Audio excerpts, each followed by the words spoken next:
On this Tuesday night, good evening once again from NBC News headquarters here in New York. Day 180 of the still young Trump administration brought disastrous headlines for this White House. The day began with the focus on health care, specifically this colossal defeat for the president, for Mitch McConnell and the Republicans after an almost decade-long campaign, after all, to repeal and replace Obamacare. They will do neither for now, and the president, more on this later, says he and they will refuse to own this failure. The focus of the day then quickly shifted back to Russia. That's because we learned this evening that there was a second meeting between Trump and Putin at that G20 conference. After their formal bilateral meeting, this one, the start of which we were able to see. This was later, after the dinner that night, this dinner for the leaders and their speakers. Why is this important? Well, for a number of reasons. For starters, we weren't told about this second meeting, and we will likely never know what was said. The participants were Donald Trump, Vladimir Putin, and Putin's interpreter. No one else from the American team, according to reports. It's important because Putin interfered in our presidential election. It's important because we are in the midst of a counterintelligence investigation being led by the former director of the FBI into Donald Trump and his people.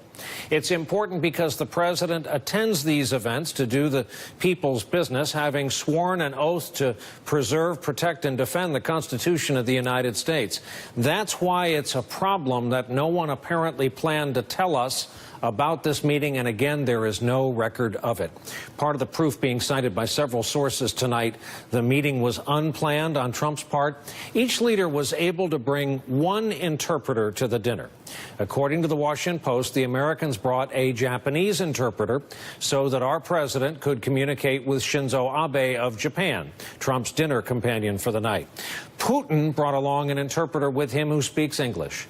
Traditionally, an American president would always bring their own interpreter to such a meeting and would never rely on an interpreter working for the other side. The New York Times noted this about the dinner. Quote, foreign leaders who witnessed it later commented privately on the oddity of an American president flaunting such a close rapport with his Russian counterpart. Remember, all the other leaders were at this dinner.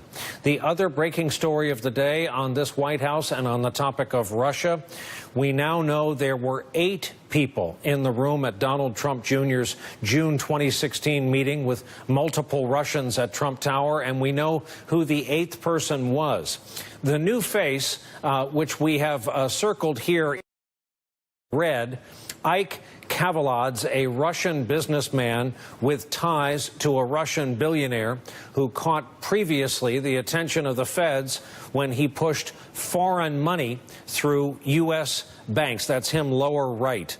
Let's bring in tonight's starting panel, talk about all this. New York Times reporter Ken Vogel, Anita Kumar, White House correspondent for McClatchy Newspapers, and we welcome to the broadcast Alexander Vershbow, former ambassador to Russia in the Bush 43 administration, a 30-year career member of the Foreign Service, having served every president from Reagan to Obama. Welcome to you all.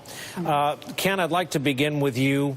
What will we not know about this one-hour meeting? What are the list of possible things we can't know?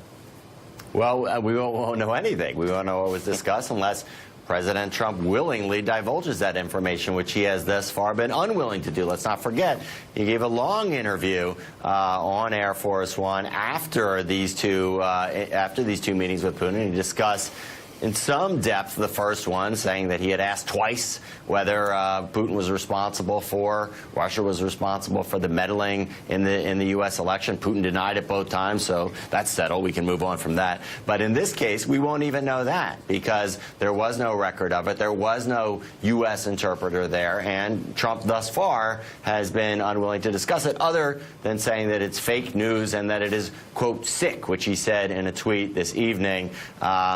Despite the fact that we have now acknowledgement from the White House that it, in fact, did occur. And, Ambassador, your successor in the Moscow posting, Mr. McFaul, said tonight that when Putin and Trump are together, Trump is, by definition, playing defense. Putin is a 17-year veteran as leader of a nation, and before that, trained expert intelligence operative. We often ask the question on this broadcast kind of rhetorically, what could go wrong? But as you hear of a 1 hour long pull-aside meeting with one side's interpreter, you tell us what could go wrong. Well, first of all, it's not that surprising that the meeting took place given the president's fascination with Mr. Putin and his seemingly unwillingness to criticize him for just about anything. But Mike McFaul is absolutely right. In a meeting like this with Putin, the experienced KGB veteran, 17 years in power, you need somebody there to ensure that what goes down is reported, and if there's any consequences to that discussion, that we know how to react. So the president was in there kind of naked. But again, it's not that surprising. It was a social dinner. But I think what's striking for me is how much he basically dissed our closest allies. He was supposed to be having dinner with Shinzo Abe, one of our closest allies in Asia.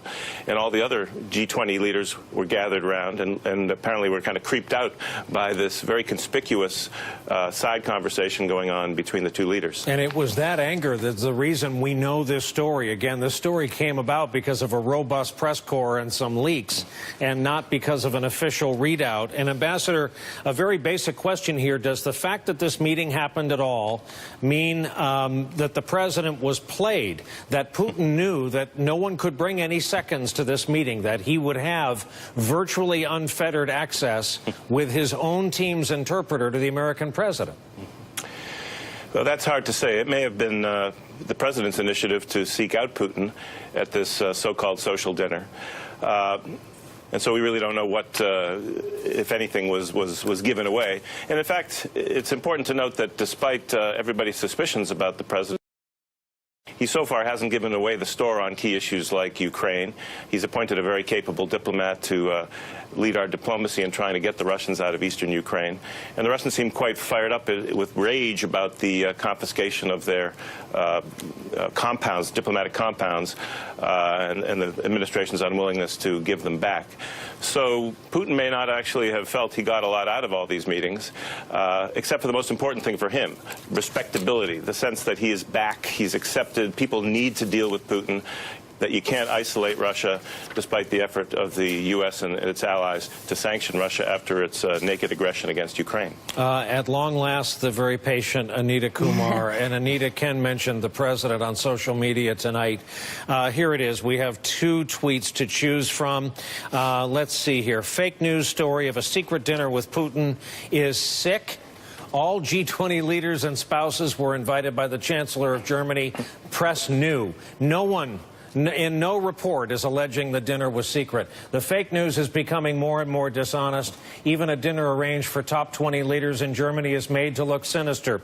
No, the dinner was covered. Those are the pictures we have of the dinner. Everybody knew it was going on. It was for leaders and their spouses. So again, kind of off the point here, Anita. Right. I mean, definitely the dinner, and these are typical dinners, right? They have dinners for the leaders, their spouses. I think it's even typical that they get up, talk to other leaders and talk to spouses. What's not typical is an hour-long conversation with someone who, is the focus of all this scrutiny here in the United States. The reports show that President Trump actually got up out of his seat to go over to President Putin, who was sitting next to his wife, Melania Trump, the First Lady, and just sat there and talked to them. I mean, it's really, there are so many questions, as you mentioned. Really, a lot of this comes down to, again, it's a publicity problem for them. They didn't mention it. Had they mentioned it earlier, it probably wouldn't have been as big of a deal. During the Obama administration, they often mentioned when President Obama talked to President Putin sort of just on the sidelines in a casual way, just because they knew that we were interested in that. It's always of interest. And so they waited to talk about it. They didn't acknowledge it. Actually, it came out earlier today, and I was one of the people, as many other reporters at the White House today were asking them about it. They didn't acknowledge it until 7 p.m., and then they came out with a lengthy statement before the president's tweets that basically explained the situation and then called the entire episode absurd. That, why is this a big deal at all? Anita, statecraft problem. Right. I mean, they just, what keeps happening to them is they didn't have a particularly good day, as you mentioned, with health care. But what keeps happening to them is a good day or a bad day. You know, it's the end of the day and something comes out and they are sort of unable to deal with it. Hours later, they deal with it. They are very upset about this. This is what they're outraged, really, that they're saying this isn't even a second meeting. And so there is policy behind it. There is a problem with the meeting and us not knowing what's in the meeting, but there's also a media problem, a publicity problem for them. Yeah, 10 minutes is a dinner conversation. An hour is a separate meeting by most people's standards. Right. Hey, Ken, we have a new expression in the language which would make a great movie title, rolling disclosure. And here's what I mean. We now know, speaking of the room where it happened, there were 8 people, at least thus far, at that Trump Tower meeting. This is, to Anita's earlier point, a publicity problem so far. But the Hill and Mr. Mueller be in love with rolling disclosure themselves. Well, we see Mueller in some ways reacting to this disclosure in real time as we're finding out about it. And it's not, let's be clear here, it's not that the Trump folks are revealing this information in dribs and drabs. It's that they are forced to acknowledge it, or sometimes not even acknowledge it, when the press reveals it. That's what you have in this situation here today, where we have an 8th person identified, a representative of the Aguilar family. It's worth pointing out that the guy who brokered the meeting in the first place was also a representative of the Aguilar family, a guy by the name of Rob Goldstone. This new name, this guy we've discovered today was in the meeting, was a representative of the family in the U.S.